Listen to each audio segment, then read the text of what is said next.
Hey there, Xtorians! Today we're not in the library. We're at platform 9 3/4. This is a fun little bit of circuitry that I was playing around with, and I wanted to make a video about. Basically what this entails is making a wall appear solid until you run straight for it.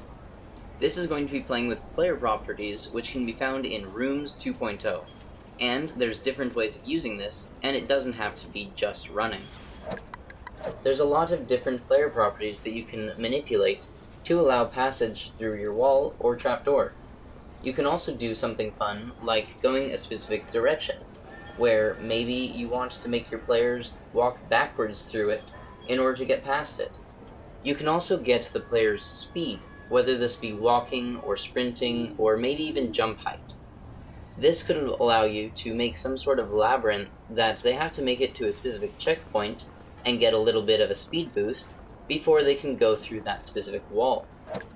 The first step is we're going to be making a false wall. So go ahead and make a cube or your wall, however you would like to make it. Because this is Rooms 2.0, when I made this cube, it created a container. Now we want the container to be separate from the other walls, so the false wall is going to be in one container, and the rest of the walls that are meant to be solid are in their own container.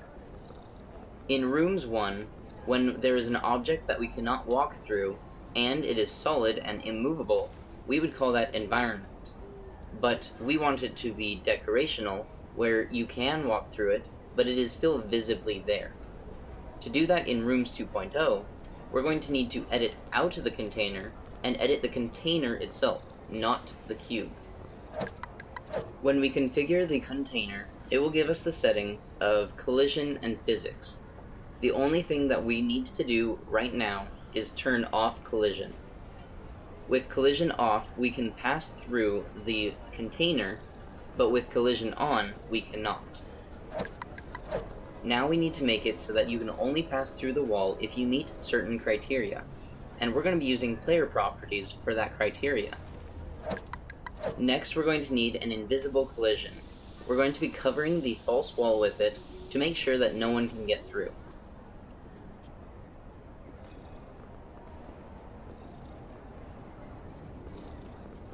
Next, we're going to cover the entire thing with a trigger volume. Now we have a barrier to make the wall solid, and a way to turn it on or off. But now we need to make a filter to determine when it needs to turn off to allow players to go through it. That filter is simply going to be an if equals check. How this is going to work is when a player enters the trigger volume, it's going to execute the if chip. And what the if chip is going to be checking is if a player is running. But we don't have that chip yet. That is where this chip is going to come into play. Player get is sprinting.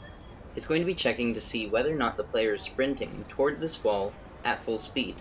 And if not, then... To wire this up, we're going to take the player who entered the trigger volume and check to see whether or not they are sprinting. The outcome of that is going to be going into this equals chip, which is going to be set to true, so that if they are sprinting, the then output of the if chip is going to get executed, but if they're not sprinting, the else is going to get executed. Because the else output of the if chip means that they're not running, we're going to run that into enable of the invisible collision. This means that the invisible collision is going to turn on, and it's going to prevent players from going through it when the else is executed. The then output is going to go into the disable of the invisible collision, turning the invisible collision off so that when a player is sprinting, they go straight through it. Now you can make your very own secret passages that only you know how to get into. And that simple secret is to run. I hope you had some fun in today's video, and I hope it gave you some ideas to implement into your own maps. I'll see you in the library, but actually in the library, this next time.